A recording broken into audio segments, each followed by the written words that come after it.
Hey, what's up, everybody? This is Charles, and I welcome you guys to another episode of the Dreamerspro Show, where we cover everything from sports, hot topics, classic debates, entertainment, and where we give you guys a fresh perspective on things and how we see them. And in today's episode, the topic is, should Kawhi Leonard be blamed for the Clippers' loss in Game 5? So that's the topic I want to get into in today's video. But before we get into that, I want you guys to please make sure you go ahead and hit the like button, hit the subscribe button, and hit the notification bell to be notified whenever we drop our content. Also, make sure you go ahead and check out Dreamerspro Max, an online sports community, a place where you can go and start basketball discussions, chat live during games, and so many other cool things. So if you guys are interested in that, be sure to check that out and get 7 days of access. We have that linked in the description below. And also make sure you go ahead and click the join button to join the channel to receive loyalty badges from us. So make sure you guys go ahead and do that anyway.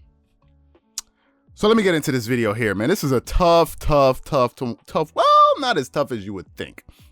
Not as tough as you would think, because I've already been through disappointments many a times before as a basketball fan, as somebody supporting their favorite player, right? As y'all know, Kobe Bryant is my favorite player for the people that have been on this channel for quite some time. Someone actually left a comment yesterday. Please forgive me if I forgot your name.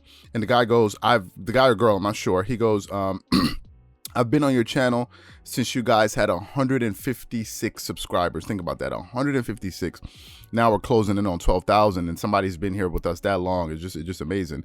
But anyway, you know, I've been following basketball for quite some time, and I remember the disappointment that I went through when Kobe. I was a huge Kobe Bryant fan. This is when I was in New York, and I was supporting Kobe, and the Lakers went to the finals in 2008.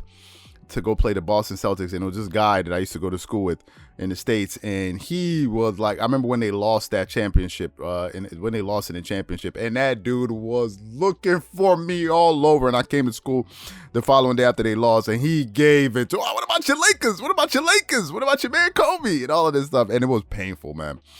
Whew, it was painful. But then the following year, he came back and redeemed himself in the finals, and I couldn't find the dude anymore. So, you know, it's part of sports. Disappointment, ups and downs is part of the whole game. So we kind of understand that. Now, up until Game 5, Kawhi Leonard was having a sensational playoff run. We had done numbers. We had done videos on this talking about this.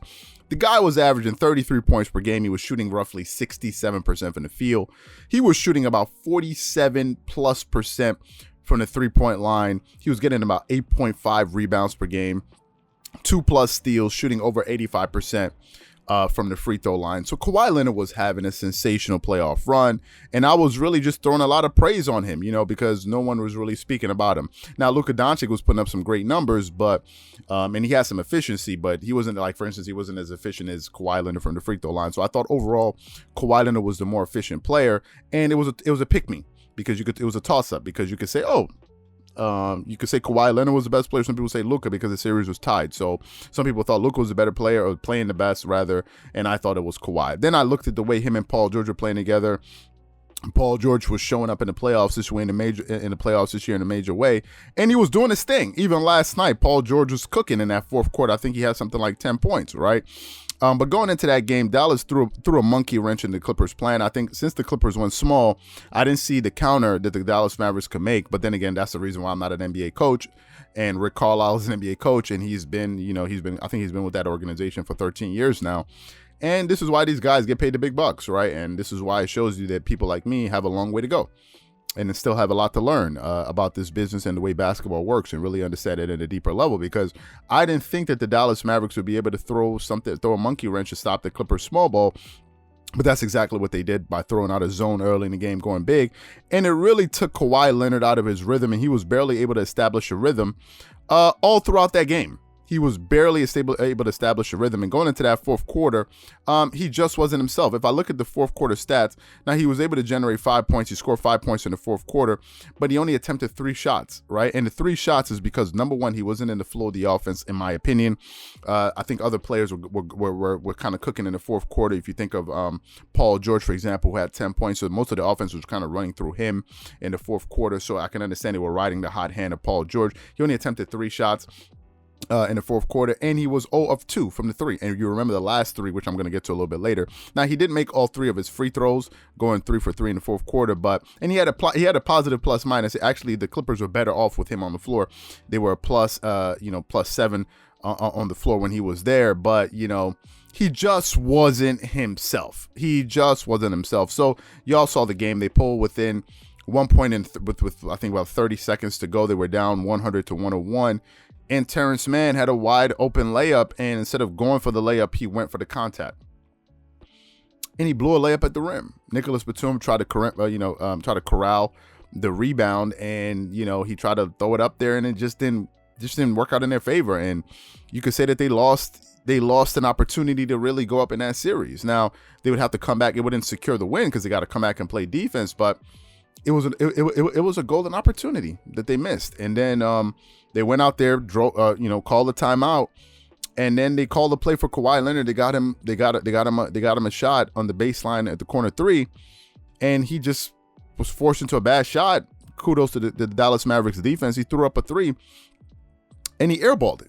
And it was a disappointing way to go out because, listen, I thought they would be able to do better. Now, kudos to the Clippers. They were able to make it a competitive game within the last 2 minutes of the game. Kudos to them. They didn't throw in a towel. They were right there with the Dallas Mavericks, and they had an opportunity to win that game. If you make that layup, it's a different ball game. But coulda, woulda, shoulda. We don't live in that type of universe. It's just what happens and the things that don't happen. And that ultimately that was the outcome. And I'm going to put the majority of the blame on Kawhi Leonard. Some people may say, listen, it's not just Kawhi Leonard's fault. No, I'm going to put the majority of the blame on Kawhi Leonard. Y'all know that Kawhi Leonard is my favorite player. But I like to be fair and balanced about this thing. This, I think, one of the things that kind of differentiates us from a lot of other platforms. We're not just flat out fanboys. And if Kawhi Leonard doesn't play well, I'm going to call it like it is. As painful as it is, but this is how I think you gain respect from people. Don't just have positive things to say about your favorite player. If they do wrong, call them out on it and criticize them. Now, some people felt, listen, for example, in Dreamerspro Max, some people said, no, you can't put it all on Kawhi. I'm going to put the majority of the blame on Kawhi Leonard for this reason. Number one, he is the best player that the Clippers have. That's the first thing. He is a two-time champion. He's one of the guys that has kind of been there and done it before. So in a situation like that, I just expected a little bit more from him. Just maybe to get a better shot or something else, right?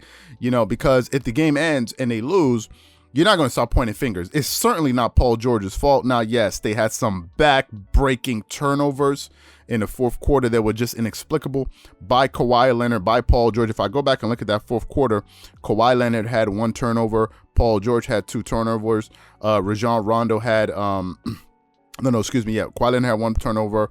Paul George had two turnovers, and I think Rondo had one turnover. There was four turnovers in the fourth quarter, and three of them came late in that game. Kawhi Leonard was a part of that, right? I'm not gonna omit him from that. Now I'm not gonna go down on Paul George too hard because Paul George scored 10 points in the fourth quarter. He was 50% from the field. He missed a 3-pointer, but he was perfect on the free throw line. So I'm not gonna hold it on Paul George. I'm gonna put the majority of the blame at Kawhi Leonard's feet because let's just be honest. If the Clippers had pulled out that win, we'd be giving him the majority of the praise. Right? It's just kind of the way it works. You got to hold a big wig accountable. He's my favorite player, and I just expect a little bit more. Maybe I was wrong. Maybe I thought, Kawhi Leonard in a situation like that would be more Kobe Bryant-esque, would have more, there would be more heroics. But it just wasn't the case. And hopefully he'll do better. He'll have a bounce back game in Game 6. But for this one, hopefully he does. Hopefully he does. But sometimes, again, in sports, man, you can kind of hope for things, and then most of these things are out of your hands. I think some people are going to be really disappointed by the outcome of this game, but just remember, you can't go on the court and play basketball for these players. You can support them, but that's the best you can do, really. The rest of it is really up to them. So those are my thoughts and opinions on that. So what I want to know from you guys is, do you think you'll be able to make up for what happened in Game 6 or in Game 5, or do you think, listen, this thing is over with? Whatever you guys think, please leave your thoughts and comments in the comment section below. Again, if you enjoyed the video, be sure to make sure you go ahead and hit the like button, hit the subscribe button, and hit the notification bell to be notified whenever we drop our content. Once again, this is Charles here from Dreamerspro. Wishing you guys an amazing day and catch you guys on the next episode. Peace.